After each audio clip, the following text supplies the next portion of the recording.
여리고성의 기생 라합이라고 하는 이런 기사는 우리가 잘 알고 있는 내용입니다. 이스라엘의 새로운 지도자 여호수아가 가나안을 공격을 하기 전에 그 땅의 형편을 알기 위하여 정탐꾼 2명을 파송을 했습니다. 가나안의 정탐은 이미 40년 전에 바란 광야에 있을 때에 모세의 명에 따라서 정탐을 한 적이 있었습니다. 그러나 그때의 불신앙의 보고 그리고 백성들의 불평으로 온 이스라엘은 처절한 고통을 겪어야만 했습니다. 그 결과 저들은 12명의 정탐꾼 가운데 여호수아와 갈렙을 제외를 하고 이스라엘의 모든 장정들은 가나안에 들어가지 못한다고 하는 그런 벌을 하나님으로부터 받았습니다. 그로부터 40년의 세월이 지나고 난 다음에 하나님은 이스라엘 민족을 축복을 하셔서 또다시 이전에 그 인구 조사했던 데 그 모습처럼 사람의 숫자가 많아졌습니다. 고난의 세월 40년을 통과하고 난 여호수아는 다시 그 땅과 여리고를 정찰하라고 하는 임무를 주고 은밀히 정탐꾼을 파송을 합니다. 이유는 적의 병력 그리고 병기의 종류, 지형과 병력의 배치 상황, 이것을 파악을 하는 것은 전쟁을 수행함에 있어서 아주 필수적인 일이기 때문입니다. 모든 가나안의 정복 전쟁은 하나님의 주권적인 역사에 따라서 진행이 되어지는 사건이지만은 그러나 사람이 해야 될 일을 해야 하는 것입니다. 그것이 바로 여호수아가 시딤이라고 하는 요단강 동편에서 정탐꾼 2명을 몰래, 이스라엘 백성들도 몰래 여리고에 정탐을 보낸 것입니다. 이렇게 병력을, 상황을 파악을 하는 것은 전쟁을 수행함에 있어서 사람의 마땅한 자세이기 때문입니다. 동양의 전략가인 손자도 지피지기면 백전백승이다 라는 말처럼 적을 알고 나를 알면은 항상 전쟁에서 승리할 수 있다라는 말입니다. 적을 알아야 되기 때문에 그래야 올바른 기도를 하고 올바른 전략을 짤 수 있기 때문에 여호수아는 시딤에서 정탐꾼 2명을 은밀하게 보냈습니다. 이 시간 오늘 본문을 통해서 여리고성의 기생 라합이란 말씀 잠시 살펴보고 기도하고자 합니다. 여리고성의 기생 라합은 오늘 성경을 우리 읽으면서 보았던 것처럼 하나님의 섭리를 믿는 믿음의 여인이었음을 봅니다. 라합은 자신의 집을 출입을 하는 무사내들의 입을 통해서 이스라엘 민족이 어떤 민족이고 그들과 함께하는 하나님에 대해서 익히 들었습니다. 그는 들음을 통하여서 어느 날 믿음이 생겼던 것 같습니다. 마침내 라합은 아무도 하나님과 이스라엘 백성의 행진하는 일을 방해할 수 없다고 하는 사실을 깨닫게 됩니다.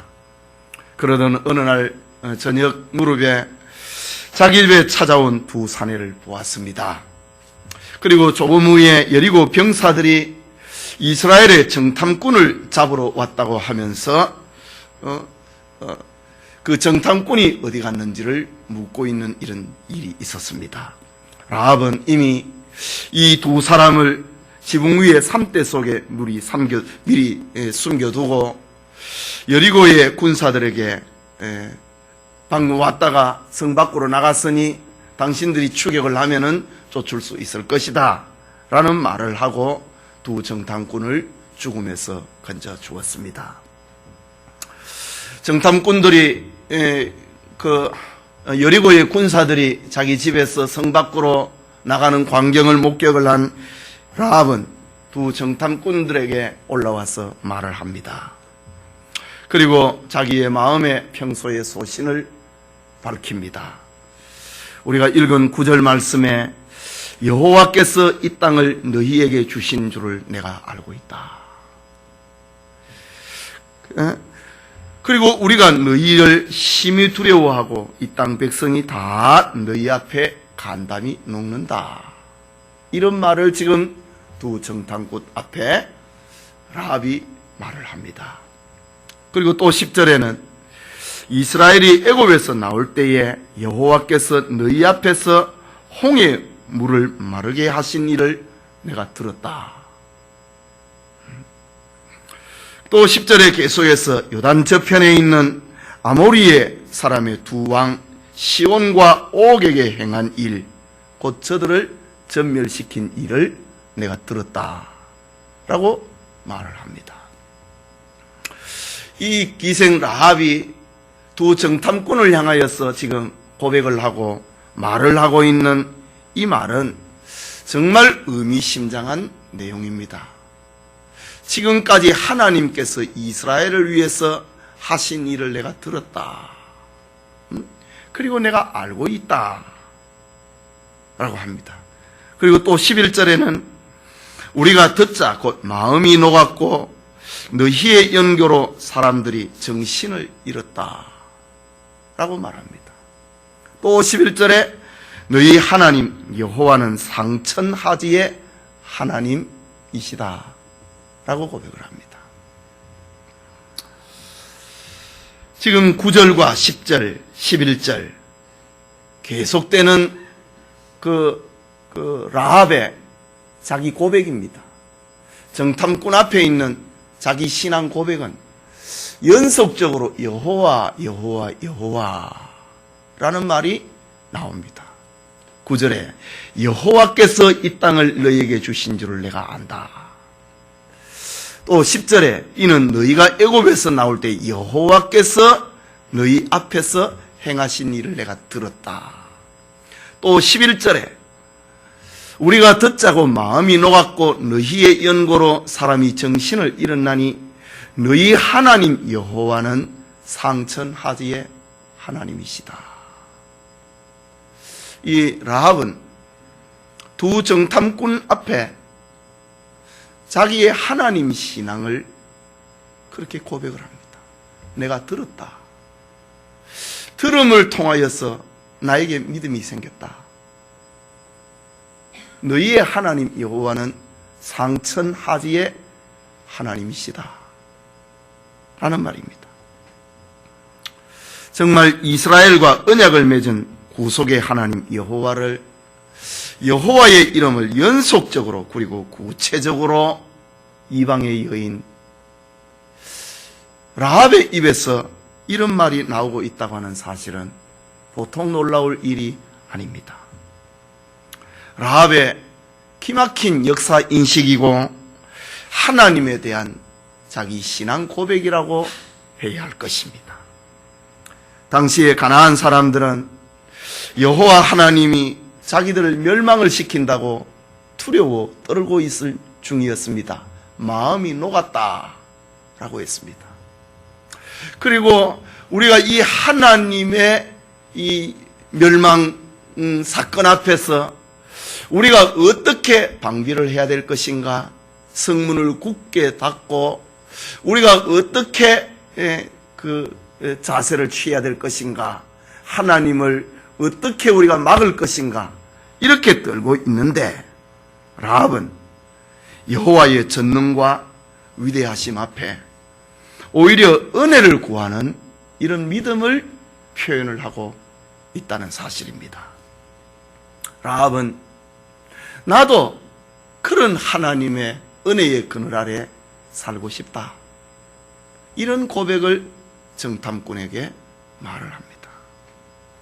라합은 지금까지 세속의 도시 여리고, 부도덕의 도시 여리고, 우상의 도시 여리고에 살았지만은 하나님에 대한 소문을 듣고 난 다음에 나도 그 하나님의 은혜 아래 살고 싶다, 나도 그 하나님의 백성이 되고 싶다, 이런 마음이 그의 마음속에서 생긴 것입니다.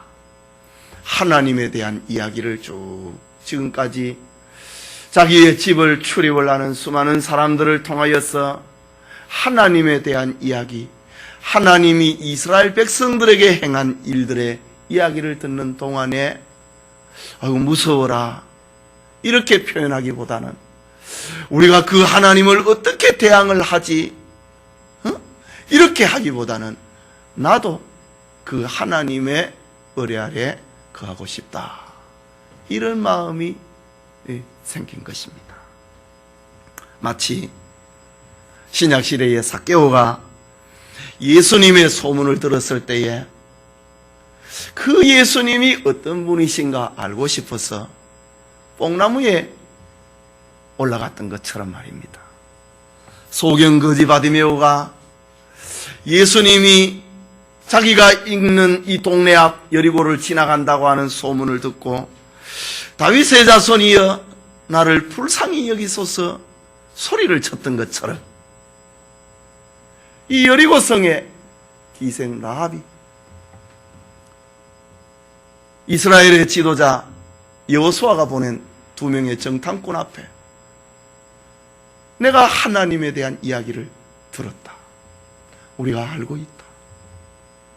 상천하지에 하나님은 그분밖에 없다.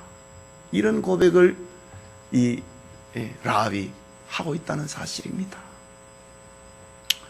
만일 라합에게 믿음이 없었다면, 이런 믿음이 생기지 않았다면 이스라엘의 2 정탐꾼을 숨겨주지 않았을 것입니다. 그들을 숨겨주고 난 다음에 또 그녀의 믿음이 변했다면 정탐꾼들을 보호하기 위해서 자신의 입을 끝까지 지키지도 않았을 것입니다. 그러나 오늘 본문에 등장하고 있는 기생 라합은 나도 그 은혜 아래 머물고 싶다. 나도 구원받고 싶다. 그런 하나님이라면 그의 백성이 되고 싶고 그분이 나의 하나님이 되고 싶다. 이런 사실 앞에 2 정탐꾼을 숨겨주었다. 그 믿음이라고 하는 말입니다. 2 정탐꾼을 숨겨주고 자기의 생명도 그에게 의탁을 하고 있는 그런 장면을 보는 것입니다. 여리고성은 오늘 우리가 살고 있는 이 세상을 가리킨다고도 표현할 수 있습니다. 이 세상은 죄악이 관영을 하여서 저 여리고성처럼 멸망받을 수밖에 없는 도성입니다.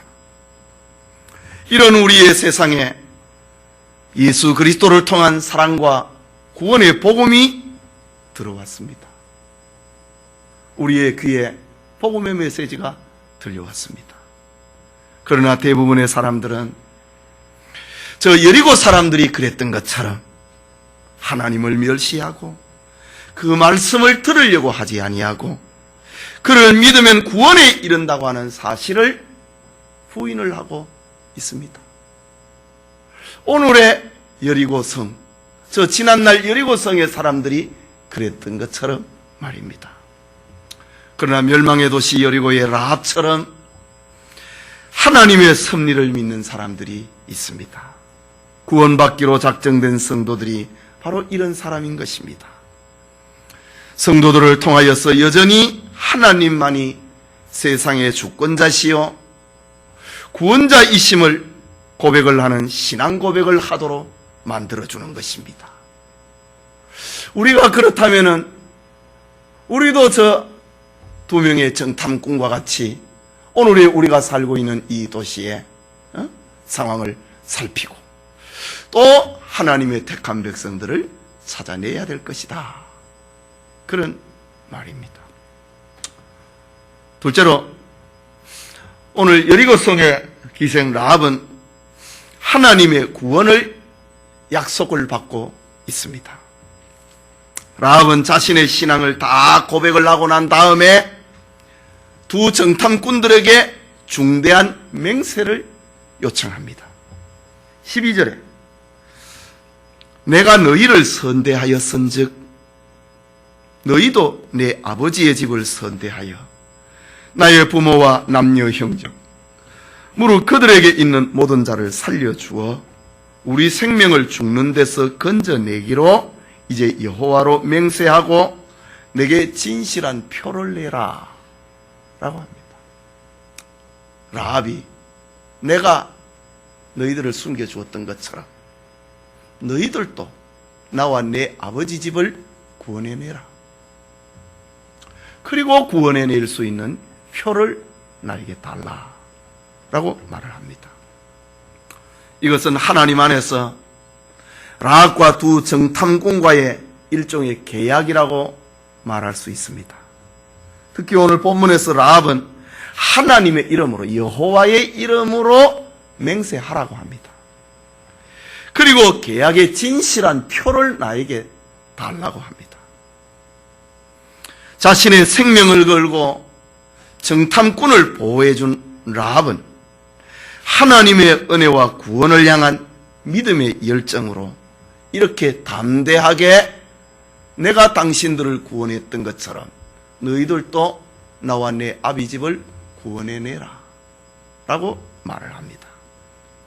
이때에 두 정탐꾼들은 14절에 네가 우리의 이 일을 누설치 아니하면 우리의 생명으로 너희를 대신이라도 할 것이요 여호와께서 우리에게 이 땅을 주실 때에는 인자하고 진실하게 너를 대우하리라 라고 대답합니다. 그리고 17절 18절에 두 사람이 그에게 이르되 네가 우리로 서약해 한 이 맹세에 대하여 우리가 허물이 없게 하리니 우리가 이 땅에 들어올 때에 우리를 달아내려온 창에 이 붉은 줄을 메고 내 부모와 형제와 내 아비의 가족을 다 내 집에 모으라 라고 말합니다. 라합이 이렇게 확실하고 간절하게 맹세를 요구를 하고 있는 것은 여리고를 멸망을 시키는 중에 하나님은 자기와 자기 가족을 능히 구원해낼 수 있다고 하는 이런 믿음이 있었기 때문입니다. 성벽이 무너지고 불이 내려서 여리고 성을 불사른다 할지라도 하나님은 능히 구원해내실 수 있는 분이라고 하는 것을 믿었다 이거죠.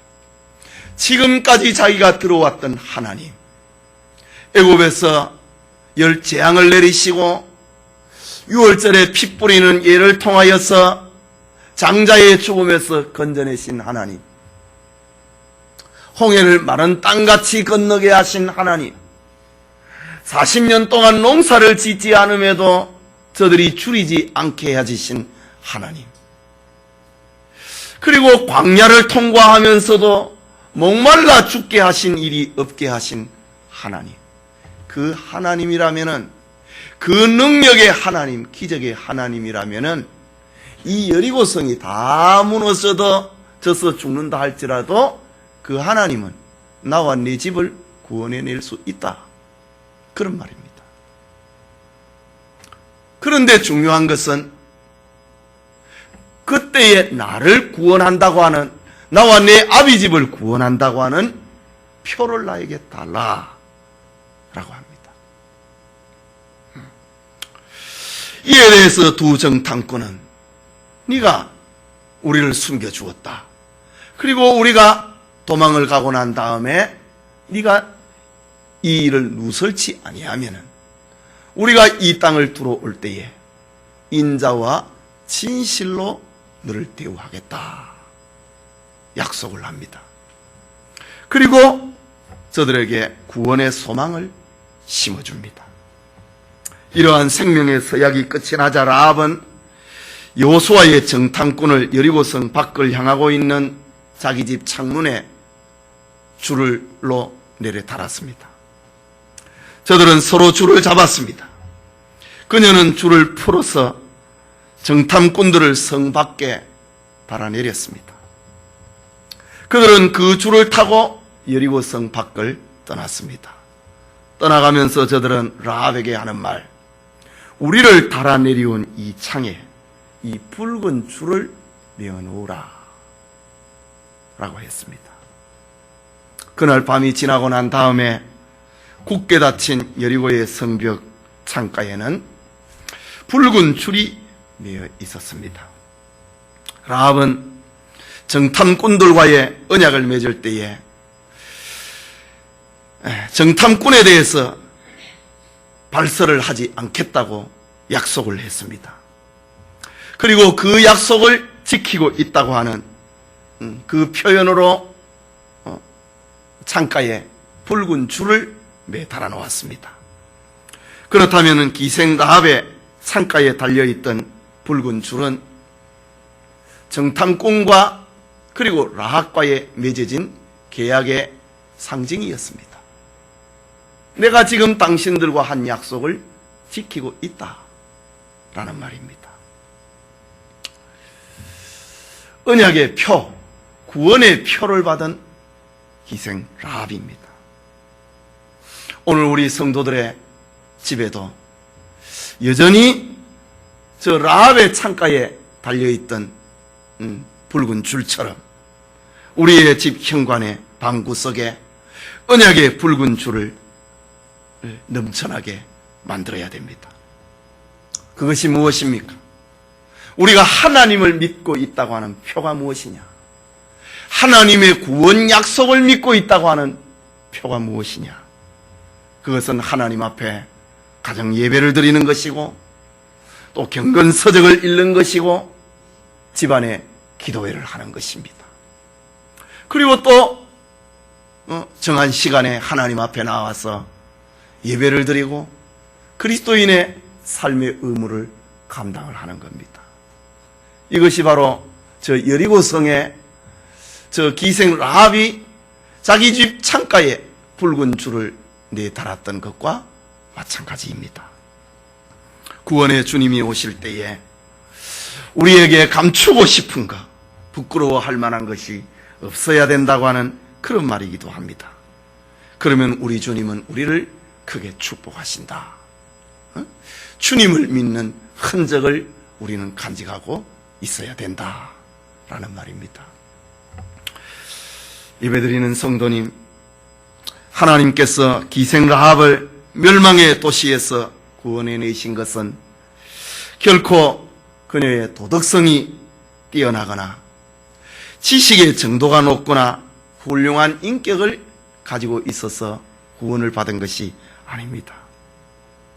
하나님께서 라합을 구원해내신 것은 오직 그에게 믿음이 있었기 때문입니다.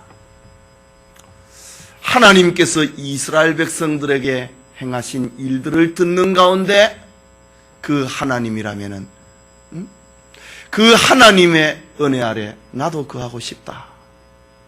상천하지의 하나님, 나도 그의 백성이 되고 싶고 하나님은 나의 하나님이 되고 싶다. 이런 믿음입니다. 라합은 여리고성의 편에서 볼 때는 왕명을 거역한 사람입니다. 자기에게 찾아온 관원들에게 저 여리고의 왕이 보낸 군인들에게 거짓말로 속였던 것은 사실입니다. 그러나 이것은 하나님을 경외하는 마음에서 사람의 말을 들어야 옳을지 아니면은 하나님의 말을 들어야 옳을지를 그 기로에서 하나님 제일주의로 사는 라합의 믿음을 보여주고 있는 장면이기도 합니다. 이런 믿음을 가리켜서 사도들은 그를 칭찬을 하고 있습니다. 야고보서 2장 25절에 또 이와 같이 기생 라합이 사자를 접대하여 다른 길로 나가게 할 때에 행함으로 의롭다 하심을 받은 것이 아니냐. 라합에게는 행동하는 믿음을 가지고 있었다라고 말합니다. 그리고 또 히브리서 11장에도 이 라합의 이야기를 기록을 합니다. 11장 31절에 믿음으로 기생 라합은 정탐꾼을 평안히 영접하였으므로 순종치 아니한 자와 함께 멸망치 아니하였도다. 믿음으로 두 정탐꾼을 영접을 했다. 그 결과 순종치 않은 자들과 함께 멸망하지 않았다 라고 말합니다. 본문에 나타난 라합의 사건은 오늘의 우리 성도들에게도 도전을 주고 있습니다. 오늘날 성도들은 현대 문명이라고 하는 도성 속에서 여리고에 찾아온 하나님의 복음을 마음에 받아들여야 되는 것입니다. 화려한 도시, 이성이 주장을 하고 춤을 추고 있는 이런 도시에 하나님의 복음이 우리에게 증거되었다. 그래서 죽어가는 도시를 신앙의 향기를 내뿜는 믿음의 향기를 우리도 뿜어내어야 된다라는 것입니다. 하나님은 지금도 자기 백성을 찾고 계시는 분입니다. 부지런히 찾고 계시는 하나님이십니다. 요한계시록 7장 3절에 보면은 우리가 우리 하나님의 종들의 이마에 인치기까지 땅이나 바다나 나무나 해하지 말라 하더라 라고 했습니다.